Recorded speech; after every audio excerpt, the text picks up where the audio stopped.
Good morning, friends. Thank you for joining us today for our webinar. As Salena was just saying, we're grateful for the opportunity to meet virtually on such a chilly and snowy day out there. So thanks for joining us online. I'm Kate Zimmerman. I'm the CEO of United Way, and you are in very capable hands today with Salena's moderation, but I just have a few quick announcements for you before we get started.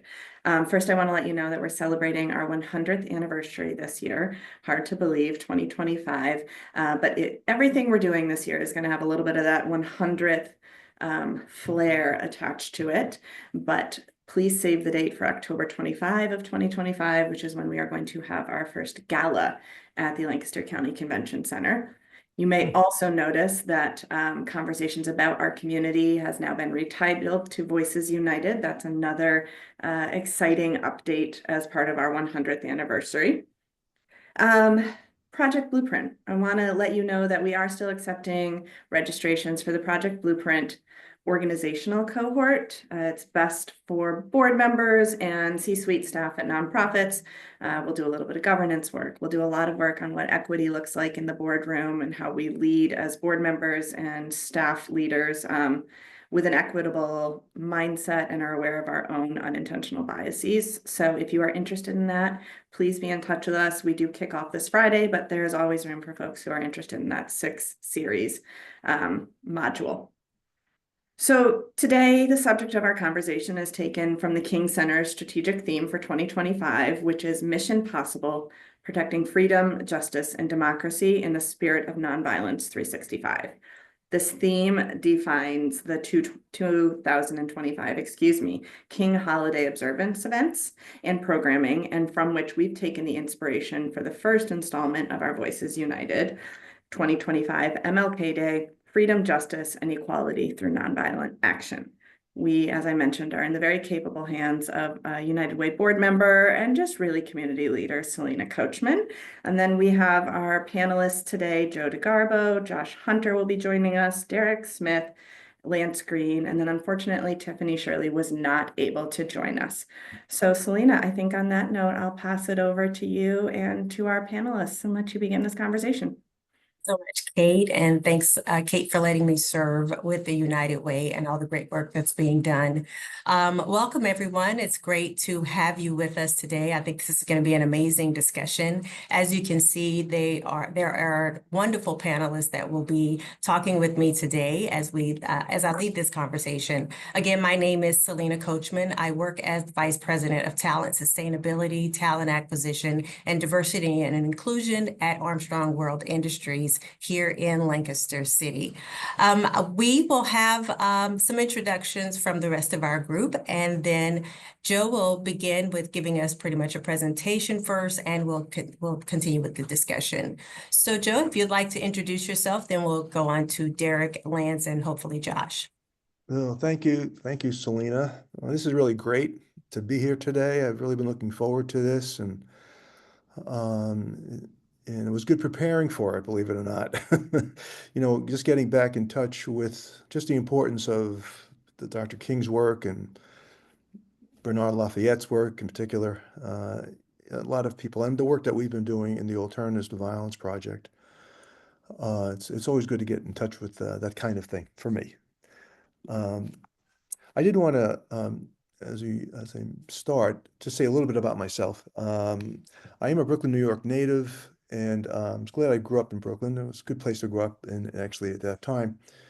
And eventually went to college in Minnesota State University, and then the University of North Dakota to finish up my master's work. And eventually became a therapist, mostly in substance abuse treatment and mental health treatment, mostly different outpatient, inpatient, all of it.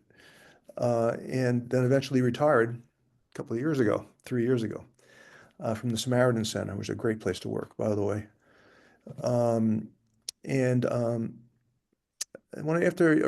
I was still working, I became a Quaker. I joined the Society of Friends in 1996, and from there went on to do some work that we're talking about today. In 97, I was asked to be an election supervisor in Bosnia. after that terrible war for the national elections, and then again in '98 went back through the State Department to work the municipal elections in Bosnia. That was a very eye-opening experience for me, seeing the results of war, not just the property but the people, and it really affected me. And it led me eventually to become trained in the Alternatives to Violence Project, which was just a life-changing experience for me, because I grew up with violence in my home or in where I grew up generally, and didn't know really how to respond to people who were threatening to me, or even with the microaggressions that you hear about so much more today. Didn't really know how to respond. It was very frustrating, and worked on that in my life. And then when I became a facilitator and learned how to conduct workshops in the Alternatives to Violence Project, I really found my way of responding, and it's really been satisfying. So it was really important for me to become involved with this movement, really. So I continue to do that. I went to, Bosnia, returned to Bosnia and Croatia and Macedonia, Serbia, to conduct these workshops and train people and organizations there in the Alternatives to Violence Project. My wife, Ann, who's on the call, was with me for that work as well. And then in 2007, I had an opportunity to go to the Middle East and to Palestine and Israel to begin work there and continue to do work there on an annual basis. And it's just been my life's work. But in addition to me, my wife Ann was with me there. Joe Moore, who I hope is on the call, and Steve Alderfer, all from Quaker Meeting. We went together, and I couldn't do it without them. So that's enough for me. I just wanted to give you a background. Thank you. Myself. Thank you. Yeah, we'll come back to you. Derek. Hello, I'm Vincent Derek Smith. I'm the current president of the African American Culture Alliance. I am also the current Lancaster City Treasurer-elect last term. Been involved in a lot of organizations over the couple of years, and also the co-chair of a newly formed committee called the Reparation Action Funds for Tomorrow. And that is actually started by the Mennonite community. Over my years, I have been involved with AVOS, which also had probably changed their name by now, also advocated for the nonviolence approach to community work, and how that has changed the dynamic of the youth and law enforcement. So that's just a little brief about my involvement in the community, and I look forward to talking to you today. So much, Derek. I look forward to hearing from you. Lance, good morning. Good morning. Can you all hear me okay? Mm-hmm. Great. Thank you. Good morning, everyone. My name is Lance Greene. I'm an attorney, senior counsel at the law firm of Saxton and Stump, which is a general purpose law firm, which has many locations. I work at both the Lancaster and Harrisburg locations, where I represent a variety of different clients, whether it be civil litigation, the criminal defense, juvenile defense is really where I'm passionate about. I also do a lot of real estate work and trust and estates and estate planning work as well for individuals. I am also a Brooklyn native. Moved out to Long Island when we were 12. My parents wanted to get us out of, let's just say, a sticky situation. So we got out to Long Island. Lived in Long Island. They still live there now. I went to Temple University undergrad. I went to Boston, up at Suffolk University for law school. Did a little work where I was appointed as the chief deputy of the clerk of courts down in Roanoke, Virginia for a couple of years before starting as as one of the district attorneys here in Lancaster County, where I worked for about 4.5 years, 3 of which I was the chief of the juvenile unit, where I was responsible for all of the juvenile prosecutions in Lancaster County. And now, just about 3 years ago now, I am doing the exact opposite. I'm representing those people who are charged with those crimes, in addition to other civil matters. I serve in the community. I serve on the board of the assets here in Lancaster. I'm also on the board of directors for the Lancaster Law Foundation, and I'm on the board of Leadership Lancaster as well. So yeah, I'm very active and I'm happy to be here today. So thank you. Well, thank you, Lance. Hello, Josh. We are introducing ourselves. If you would grant us that pleasure. Yes, I'm Joshua Hunter. I'm the director at Crispus Attucks Community Center. I don't know, the community just has a special place in my heart. I feel like sometimes, just as a Black and brown man, just all the way together in a leadership position, I think it's time for us to really make sure that we're leaving that door open for folks to come in through behind us. And how we show up every day is important to making sure that the next generation has that opportunity and ability to also lead with passion, integrity, and just really be seen, valued, and heard. That. Love it. Thanks so much, Josh, and it's nice to have you with us. Thank you. Yes. Joe is going to give us a presentation, but I would love to set the context of this conversation or by at least having a discussion amongst you all about what the understanding, well, for our audience more so, of can you share an example of a violent action or understanding that violence can mean many things aside from physical assault, as we're talking about 2025 in comparison to and maybe likening to Dr. King's messaging on nonviolence? Either of you. Any of us? Mm-hmm.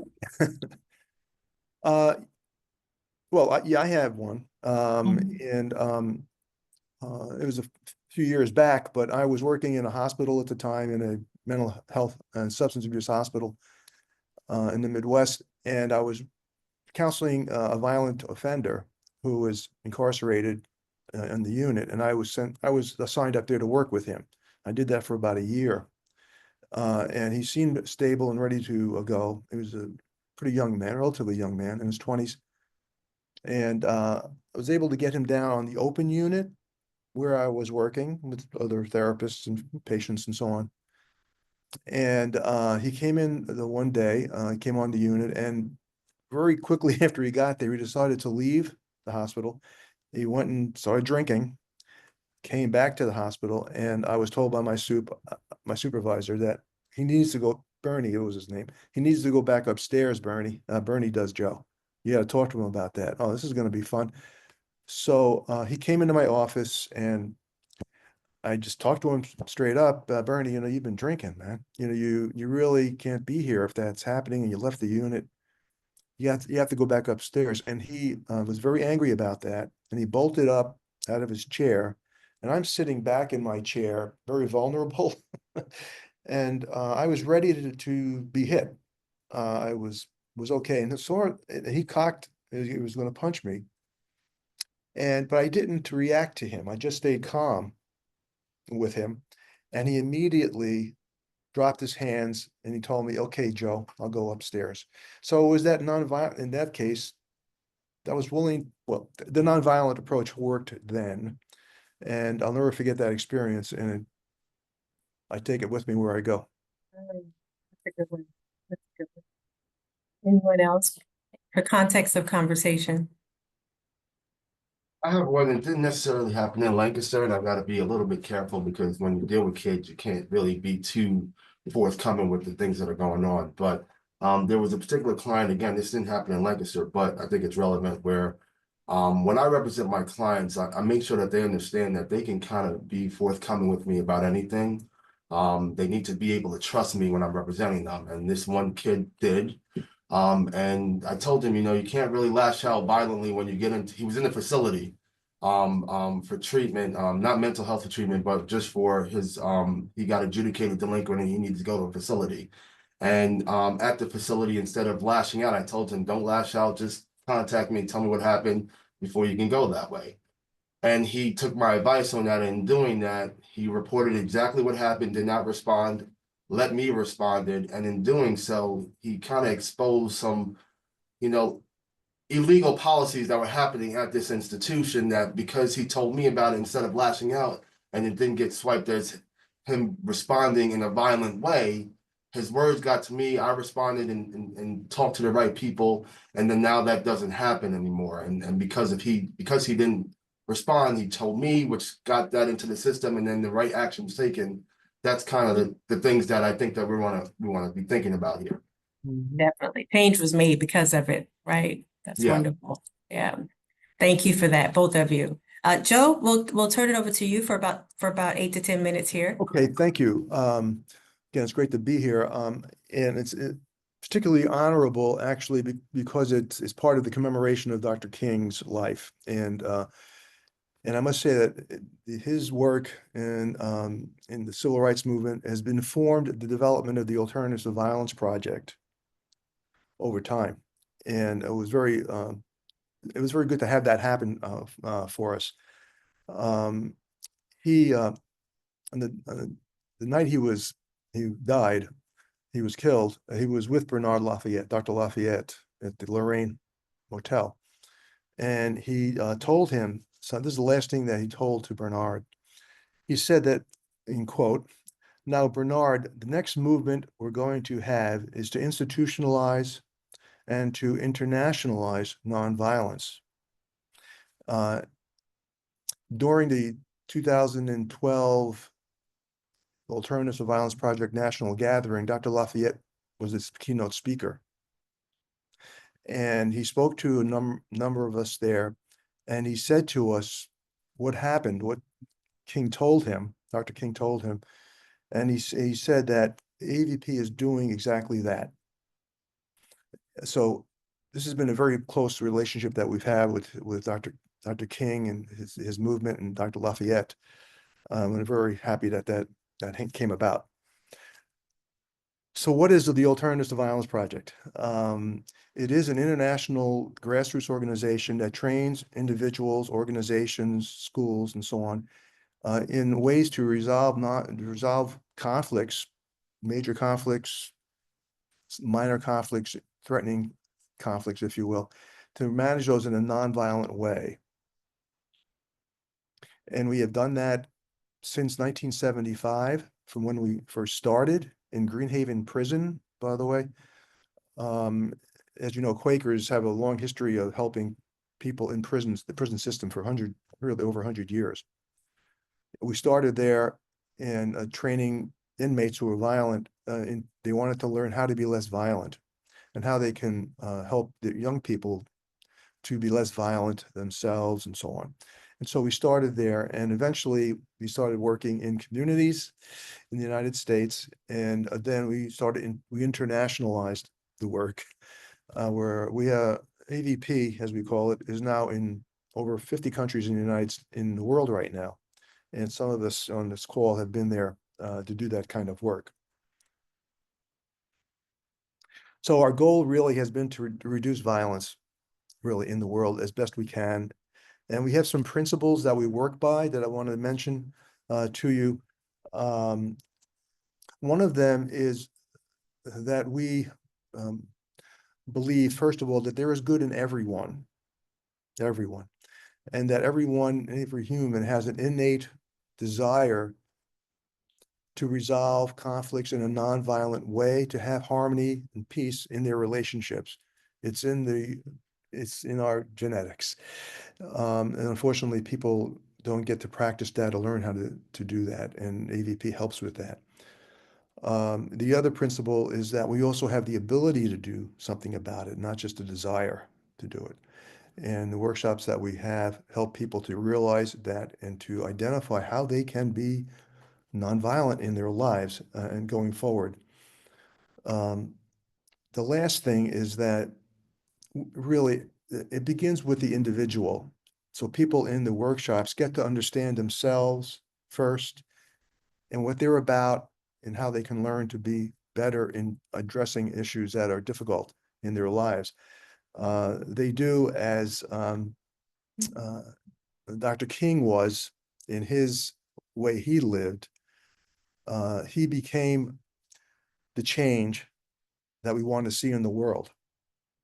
And we hope that people who go through the AVP process do the same, to become the change that they want to see in the world. And I know that's been true for me personally, and for a lot of people that we've trained in this workshop, which are group workshops.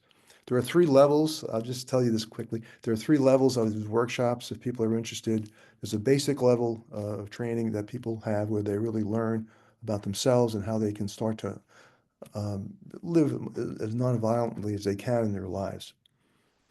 So that's the basic level. The second level is an advanced level of training where we just learn more deeply about that process. And we particularly learned about the major concept that we use in our trainings, which is transforming power. And power, by the way, is people define power in different ways. And we can talk about that a little bit later. But this is transforming power, which basically we all have. We have it on board already. We have this ability on board already as transforming power. And in our workshops, we help people to identify that, develop that, have it work in their lives rather than use it.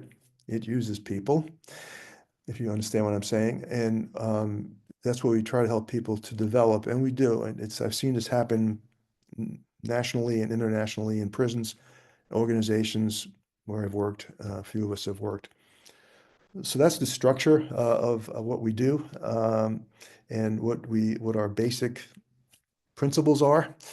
And the last thing I want to mention is the effectiveness. People ask, well, how effective is this? After all, you do this for so long, and what is it that is so effective about it that you can identify? Well, one thing that we always look to is what the people themselves say about it in our evaluations. We evaluate how people are responding to this in these workshops.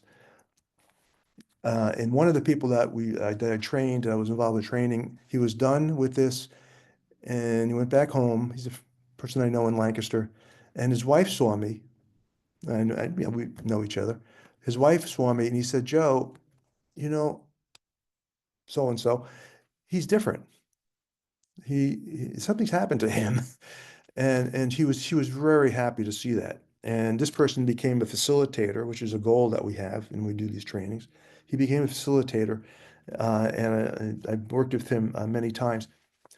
The other one is an international one, and this was in Serbia. And this is a young man who's a teacher who he trained. And this is what he had to say, and then I'll end. He said, the most powerful thing for me that is a very important part of AVP is the positive energy that stays within people long after the workshops. It is something that becomes stronger and stronger as time passes. My mother told me the other day, quote, "You are somehow much better after you came back from Sarajevo. You don't complain about the food." It almost brings, it's just so touching. You are helping me more. You're more considerate toward your younger brother. I just don't know. I somehow feel that you are a better person. This is a person who went through the 3 levels, and he is a facilitator now in Serbia, by the way. And so those are, a couple of examples. The other things is that we get requested to have workshops, and the more requests we get from people or from organizations, what tells me that we're doing something right. We also, at least in Palestine, Israel, we have an NGO that was established for AVP. That's a significant change. We have been asked locally to begin helping, particularly in Gaza, but it will be in the West Bank as well, where we've done a lot of work since 2007, to go into those areas and help to repair the damage that's been done there personally to people. So that we're going to be doing that starting this year. There is a program in Palestine that will be doing that. So that's what I have, and I'll stop there. So much, This, Thank I know you could probably talk about this all day, right? I know. I feel that from you, and I'm grateful that you are doing this good work and that we get to share with you on today regarding it. So we'll have more questions for you. Sure. I do want to bring this into Lancaster and bring the other gentleman into the conversation with this.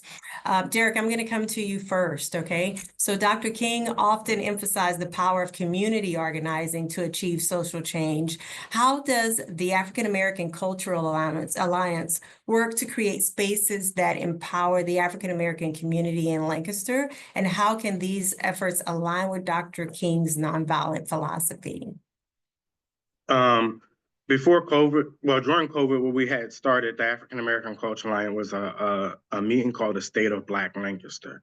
And it provided a space for African Americans from all different backgrounds, professionals, and age group to come into a space and honestly speak freely and truthfully. And there's not a lot of spaces where we can actually vent, because a part of, controlling nonviolence is getting what's off your chest, right? Because as a culture, we tend to let stuff build off and we react off of frustration. So we provide these spaces so people can come in together as a community and voice their concerns, their frustration, and then develop a plan, right? But it's not a rush plan. It's not a plan that say, hey, we need to do this right now. We as a community need to heal first before we address issues outside of our community. So we're providing these space so that we can build that collective work together. We just did one right after the election at Stevens. About 100 African Americans and allies showed up, and we had conversation about economic development, about politics, about community movement. And the feedback we got as an organization, we need to know what we need to work on too. We opened the event with a prayer. So some of the feedback we got was, well, what about the Muslims in the Black community? Where's that space at? So giving them the opportunity to voice that concern and let us come back as an organization and say, we have more work to do, right?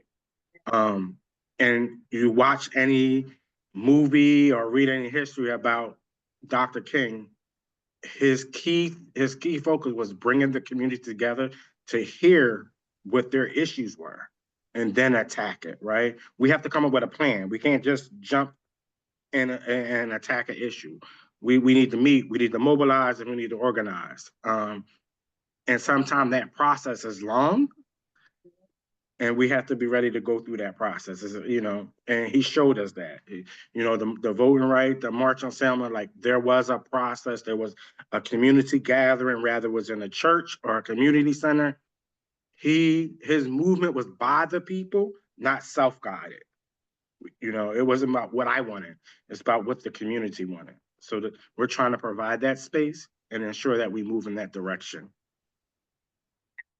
You this question, and then Josh, I'd like your answer too. Just from what you're saying, the gathering to get the information from the people, seeing where we may need improvement, how do we work upon that? The question I have is, what role do partnerships and collaborations between businesses and nonprofits in Lancaster County play in advancing nonviolent action and community justice? We know. Prime examples, if Stevens didn't give us the space, like as an organization, we don't have a building, right? So that partnership to give us the space, to allow us in that building, to allow us to grow as a community, we wouldn't be able to do it without that partnership. Without the financial support of businesses in the organization, any Black and brown organization in the county wouldn't be able to provide the services, because 98% of our organizations are Black or brown, rely on financial support from businesses to provide the work we do, or volunteers. So partnerships can only grow, and let's be transparent. There is a fear in the atmosphere on what partnerships are going to look like moving forward. What is sponsorship going to look like moving forward because of what is happening in our community? So it's up to Lancaster and the surrounding community to step up to show we are a welcoming community, but we're also a welcome community for the people that's been here, right? We are a welcoming community for all types of people. And people think organizations need support only on financial levels. We need bodies. We need bodies to show up to do the work. Crispus Attucks is a prime example. They provide the services and the food. They only could do so much without the bodies that's going to help that mission go. So I believe 2025 is going to show us what organizations, what partnerships, what businesses are really here for the long run. And the challenge, and it's going to put us as a test on the nonviolence, right? It's going to put us to that test on how do we move forward and achieve the dream of Dr. King without nonviolence. What did he do back then to make that great impact with little resources? And the partnerships he had were genuine partnership. You know, we have to worry on who are in our circle for gain and not for community. That's really good, Derek. Yeah, no, Derek, that's really, really good. And I think you hit on some key points. I think it's the volunteers, it's the money, and it's the mentoring. It's really this, but I think as a community, we have to really get together and level set. I think when we are bringing in business and we're bringing in nonprofits and we're doing all these things, how do we work together, right? And I think we come with this place of intentionality of saying, where are the dollars coming from?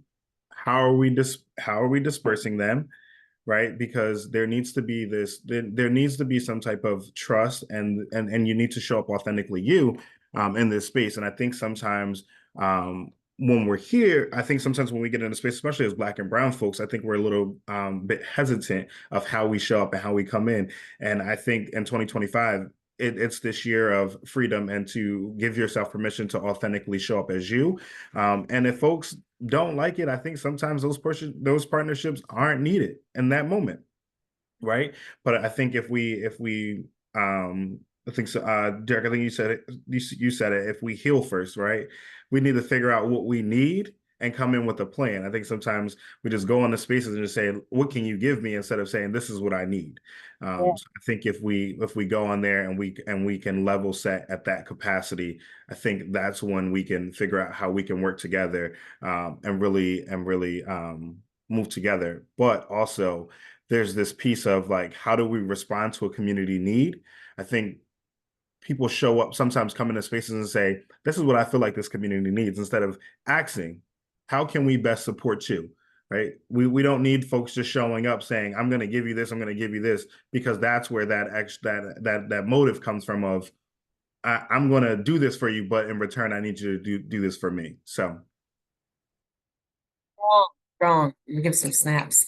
Lance, I'll turn the dial just a little bit, but same. Dr. King's commitment to justice was not only social, but legal. How do you see your role as a legal professional in promoting justice and equality through nonviolent action in Lancaster County? I guess I can answer that question in so many different ways, right? I think it's going to kind of go off of what we've been talking about, and really, as someone that's considers himself as a legal professional, not only, but like also someone that believes in learning from history, and all of the stuff we're talking about, what Derek was talking about is with planning, and Josh is talking about with mentorship. I think that's where my role comes in, really. It's when you're planning something like this, my role is to come in and say, you can do that, but when you put yourself out there legally, here's where you're going to be causing some problems. And before you do that, you should probably go do 1, 2, 3 first, then do it, then it's stronger, instead of you going out there and just want to cause a problem non-violently, and then you make yourself look like a more problem than you need it to, really, And so my role is really coming in is being that voice to say, look, I'm right there with you, but there's a way about doing it. And if there's one thing for me personally, if there's one thing that MLK stands for me, it's that ability, that need to fight from within a system. When you fight from within the system, you bring yourself validity to it, and that's what MLK did. Basically, knew that the laws made no sense, and he said, "Okay, I'm going to follow those laws," to the point where you were like, "Well, this doesn't make any sense," and you change it on your own because you know how stupid it sounds, right? And so he did it, and to the point where, like, people like myself, everyone on this call, like Josh and whatnot, like if we showed up to one of these things and we're willing to stand on the line next to people, and we're willing to get handcuffed on something, just dramatically speaking, right? I think, and I'd like to think that me just being there brings a sense of, like, I don't want to say validity because that's not what I mean, but it brings a sense of like, okay, well, he's not going to be out there doing something stupid unless he's done his research on it. So let me listen. And that kind of goes to your question before, as far as where these businesses or companies or even local so-called leaders want to buy in. It's that buy-in. It's this, if you want to show up, it adds that kind of like seriousness to the issue by you just being there, really, you know. And I think and I really think it's important. That's why I'm on this call, really, is just making sure that people know that I'm out there as one of those people that wants to be an assistance, that wants to support these movements, but I'm also about making sure that you do it the right way. Because if you don't do it the right way, you're really going to be taking 3 steps back while trying to make 5 forward, and you're just going to be handcuffed the whole time. And so for me, I'm really going to be the guy with, and it's difficult being in this position because it seems like I'm the guy that's always telling people, that's not smart, that's not smart. I'm not saying that, I'm saying you got to do it this particular way so that way you can get over these hurdles that I see you're going to run into. And to be that voice that's telling people to slow down while everyone's like, let's go, let's go, let's go. It's like, it gets a little bit difficult. Yeah, Lance, I can relate to that. I'm in Yeah. human resources and, have a long background in employee relations. So I could definitely relate. And I'll touch on this because I'm sure a lot of the attendees on the call, this is first of mind to everyone. So we'll touch on this for a moment and we'll continue on with some of the scripted questions. But in lieu of a different administration, there is probably going to be some changes in what diversity and inclusion laws look like in this country. So where I would like to direct you is more, what can we do that is lawful, to your point of being in the voice of saying this is the right way to do things? What are lawful ways that we can continue the work within corporations, within our communities? I'm assuming that's to me, right? Yes, sir. And so that you're absolutely right. Regardless of what your political beliefs are, and this is actively happening as an education lawyer myself, there have already been major changes that have already happened in the last 2 weeks into this week. And even in the inauguration speech from President Trump yesterday, where he makes statements like, there are only 2 genders, men and women. That's a problem, not a problem in the sense that if you believe it or not, but it's in the sense that that statement alone changes the last 4 years of laws and education laws under Title IX and Title VII precedents. And that indicates that that's what's going to change. It's really going to, right now, in my opinion, if you look at the history of our country, just generally speaking, right now, we're at a crossroads specifically for transgender individuals. And anyone who has entered, quote unquote, gender issues that they're facing, I equivalent this time to the time when people were against gay individuals and how that was right around the AIDS pandemic and the 80s and 90s into the early 2000s. Like, that's where we are for transgender individuals right now. And quite frankly, I think, to do something to answer your question, I think what you can do is, one, you have to vote. You have to actively participate in the political process, even if you hate it, because I say it on my Facebook page every year and people know it comes, and I'll say it here too. I don't really want to hear what you have to say if you're not willing to actually voice that vote that people have died to get. If you just want to say, oh, well, it's just a lesser of 2 evils. Okay, well, why don't you don't even worry about the presidential election. Start smaller, which quite frankly, you can have more of an impact in your local elections. Go to your city council meetings, vote in your municipality elections. And one of the lowest, and I live in the city, so I can tell you, like in Lancaster City, usually you'd be happy if you get more than 800 people to vote in a municipality election. 800 people? That goes to show you the amount of the power you have in your vote locally. And if you got a collective of 200 people to believe in one thing, locally you could cause some quote unquote issues or make some impacts because there's not that many people that are out there already. And that's just that's where I think that you can be very helpful, is just do your own research. And I said this yesterday in my own social media search. Do your own research. Don't rely on what you see on TV. Don't rely on what you see from your friends. Pick up a newspaper, look up articles yourself, verify your sources, make your own decisions, and then stand by those. Maybe educate your friends on what they might think is the actual case, but it's actually not, because they're getting information from an incorrect source. Yes. You can be that guiding light. That's how you can be. That's where nonviolent kind of quote unquote action comes from. It's actively participating in our government, actively participating in these political, actions in whatever way that you can. Some people might want to just give money. That's great too. But if you have the capacity to kind of help in that aspect, regardless of what it is. Again, I have not said anything in this moment to make you think one way or other about my political beliefs. And that's purposely because it doesn't matter what your political beliefs are. It just matters if you want something to happen, this is how you do it. That is the truth. Joe, I have a question. We'll start with you. And Derek, if you could give us your thoughts on this. In lieu of Lance's comments to this, our veering back to nonviolence and the spirit of that today, how does your organization handle community outreach and engagement to ensure that all voices, particularly those from historically underrepresented groups, are heard and respected? Well, thank you for that question, really. We really want to let people know about us, obviously. And we also we do engage with certain organizations or centers in Lancaster, one of which, by the way, is the new county prison that is coming online, as far as having some kind of impact on nonviolence development in our community.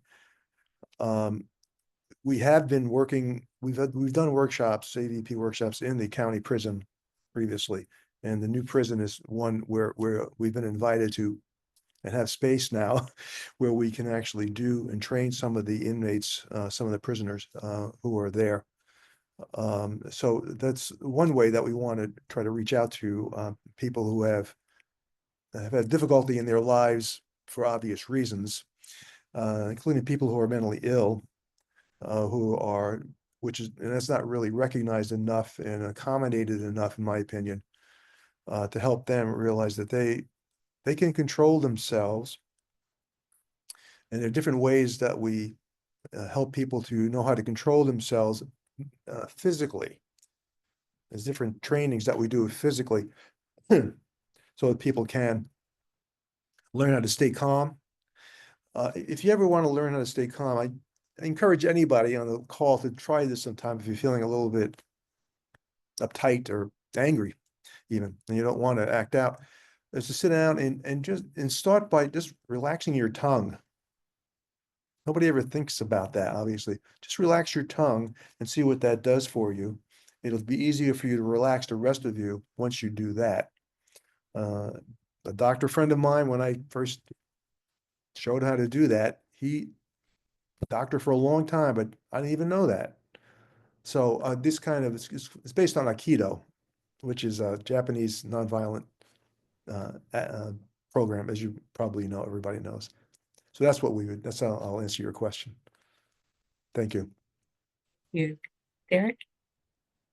As explained before, we did the State of Black Lancaster workshops or meeting, and then we also, one of the things we essentially try to do is partner with less known Black organizations and bring them to the table with us, or bring them in the room with us, or connect them to certain resources.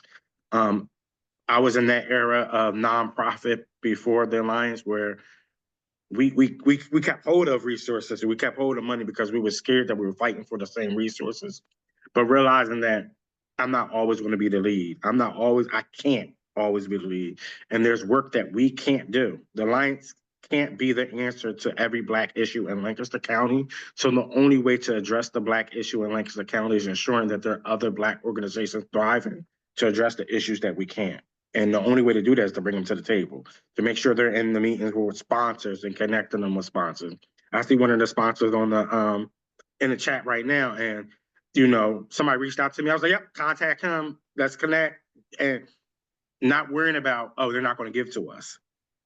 We're fighting for that money, realizing that if there's a plan, there's a plan. If God got it, I'm gonna let it go. And that's a growth for us and me as a person trying to figure out how do we uplift other Black organizations to do the work, and we're not losing our resources. So making sure they're at the table, making sure that they are getting the necessary resources and highlighted their need. And also, as Lance said, getting into the political room. I wasn't into the political thing, but I understand that process. So that's what made me throw in my hat and get into election to show our people it's possible. And when I ran on pure, be 100% honest, it was me. I was t-shirt and jean. I wasn't coming in ties because I wanted people to know that an everyday person that looks like you can get in the office. And I was genuine. You voted for who you seen. I'm not selling you. I'm not going to show up as and sell you a wet dream. You know, and that's kind of like that process, especially now, as Lance said, locally. This year's the mayor's election, city council, controller. We have to mobilize our people now and not wait until September and do this whole hype. Get out to vote. Well, we in January, and you just seen what happened, right? So how do we make that important in our community and really get the younger generations involved? Because when I see the numbers too. I read the vote. It's 100 in this area, 200 in this area, and our population doesn't match up. And the people that are voting doesn't match up.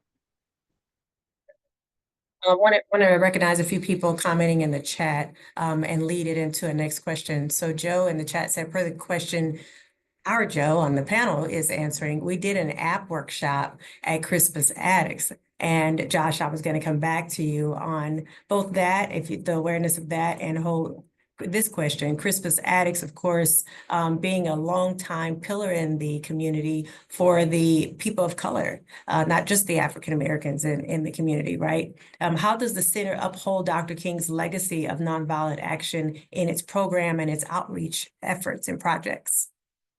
Yeah, absolutely. So that app was probably before I got there. So Derek might be able to speak on a little bit of that. But I think there's this really good piece about not being bystanders, right? And not taking the sidelines when things are urgent. I think really being able to step out and put a voice to some of the concerns and having some of these uncomfortable conversations. For a long time, it's us pulling our own chairs up to these tables because we're not being invited into these spaces. We're not being or willingly being invited into. We have to create our own spaces sometimes, but also understanding that we're going to have to pull up our chairs into these, into these spaces. So for us, it's really how do we create spaces that are inclusive and inviting folks in who have a different opinion of us, right? Because we can be in the same room because that's how we learn and grow together. How do we educate ourselves? And that's not educating this other white person or like, how do you do the work for yourself? How do you show up in this space, understanding what is happening and coming with solutions and not more problems? Because in 2025, we're tired and we want to keep going. We want to keep this momentum, but really acknowledging and knowing what capacity that we have for ourselves. But I also think like the center is really this beacon of hope and change. And for us, it's like, how do we continue to make sure that we are doing community celebrations that really encompass the folks that look like us and being unapologetic about it. And I think a testament of it was our MLK breakfast yesterday, and how we show up into the space and we are bringing folks that really like look like us and have these thought process, but we're also bringing in this diverse crowd. And really being intentional about how that tone is set for the breakfast and for that day, and being intentional with our axes. How can you further this mission, and how can you further our work, and how can you be a great ally to us in the work that we are doing?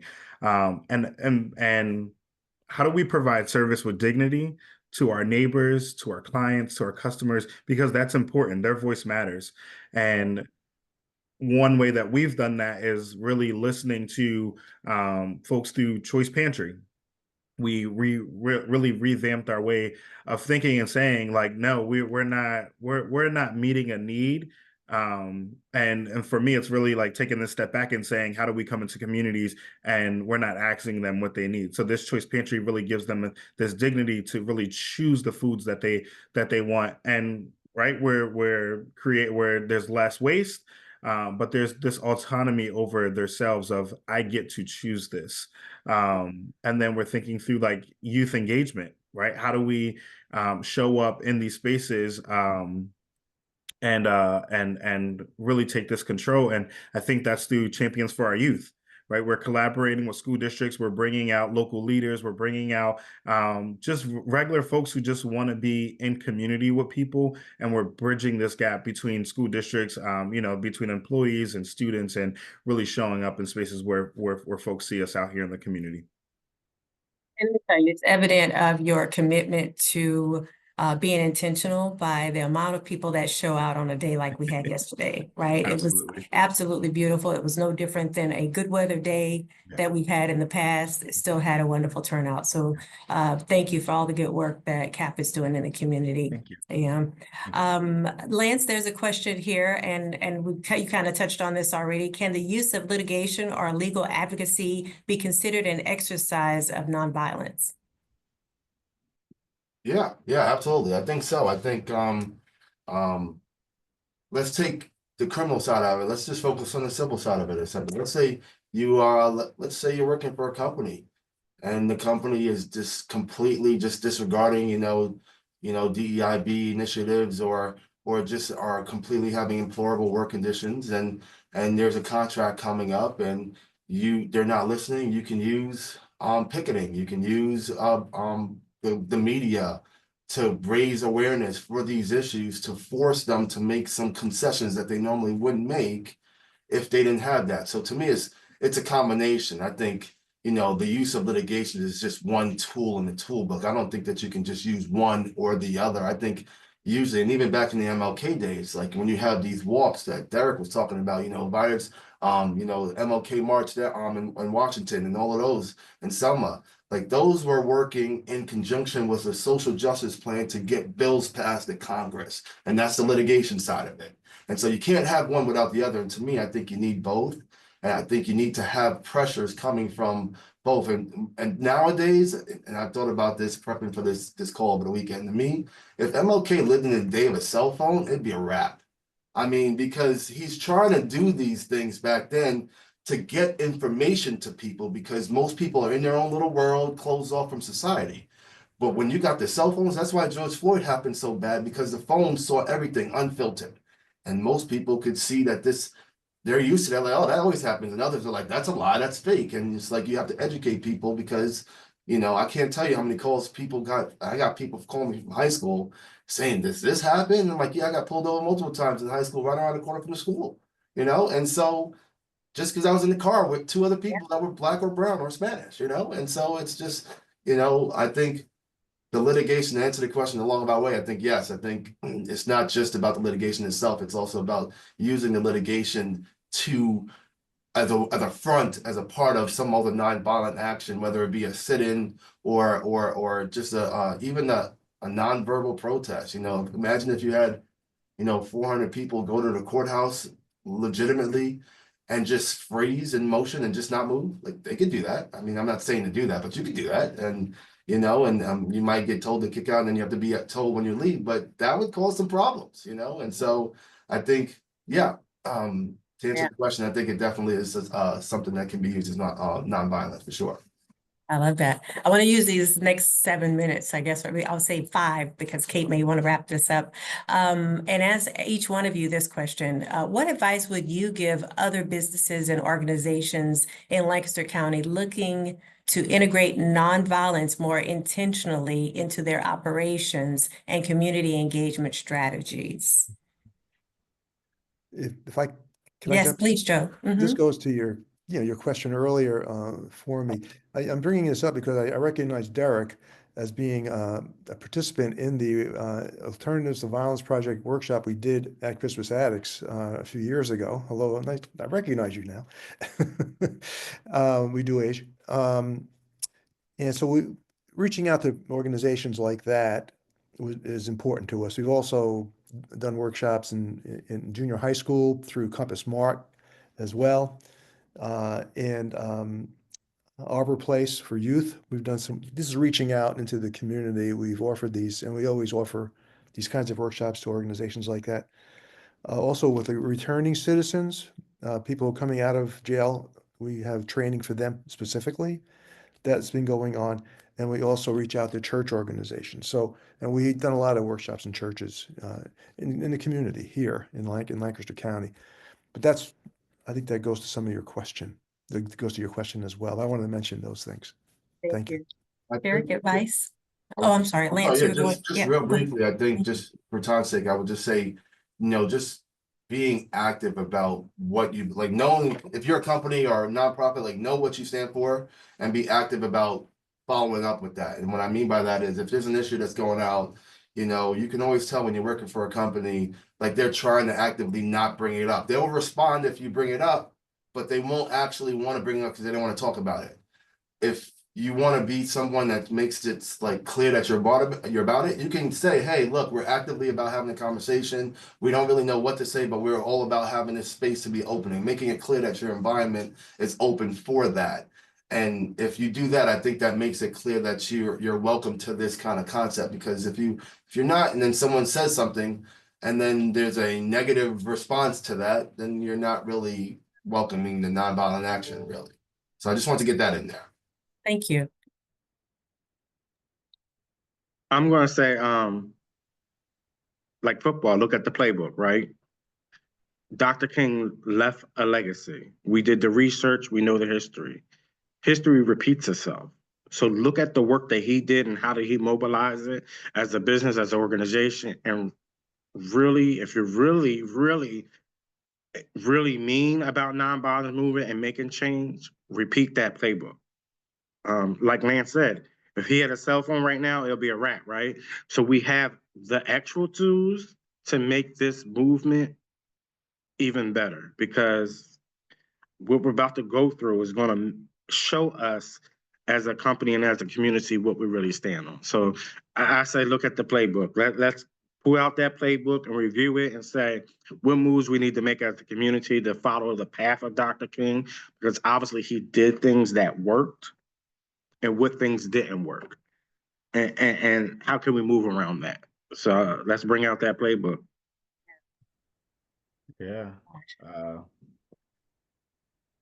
Listen, I think there's, for me, it's how are folks positioned on these advisory boards? How diverse are these boards? And how are we looking at this representation to really guide organizational priorities and actions? I think a lot of that requires some education, some training, and we need to look at what trainings are being offered within different places, but also what partnerships do we have with folks. And when I say partnerships, I mean relationships, because sometimes we just go into things and it's simply a transactional collaboration. But what type of relationship building are we doing? Because when I have a relationship with you, I trust you, and I trust that we're going to do good work and we're going to be better together. And then what type of resource access do we have among agencies and among places? Derek, you said it earlier about gatekeeping. Like, how do we make sure that, listen, we're all going to win in the end, because we're all going to, do this good work. Joe, I think you said it earlier, see the good in everyone. How are we seeing the good in people? And that will really get us to yes. As Vanessa likes to always say, how do we get to yes? And then are we looking at how are we revisiting our policies, because times have changed. Policies should also change as well. And I know Lance is probably tired of me, but I always call Lance and I'd be like, Lance, what should I do in this situation? Because I have been the one to run and not really take it slow. And Lance was like, let's think about this. Let's think about what this looks like and how it looks like moving forward. So how are we really tapping into the resources that we have that are there? And I know Lance has expressed like doing some community workshops and some things where people are gaining this education. And then how do we look at the data and hold folks accountable for some of this data that we're learning of. So, and there's this really last piece of like just community dialogue and like how are we healing folks in the process. So. That leads right to the quote I wanted to say from Dr. King. Nonviolence is the sword that heals. Right. So how does that healing happen for our community and each one of you in your engagement in your organizations and even the outward demonstration of action is part of that healing. So I'm so grateful for it. For the brevity of time, I'm going to give it back to Kate.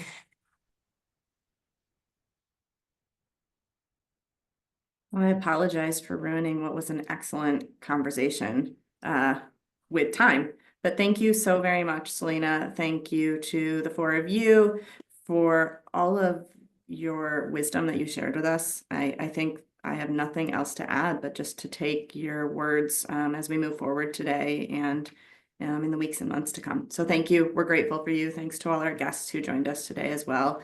And I wish you a day filled with the wisdom that you heard from our four guests. Bye-bye now. Thank you. Thank you. Bye. See you, everyone. Thank you, everyone. Thank you.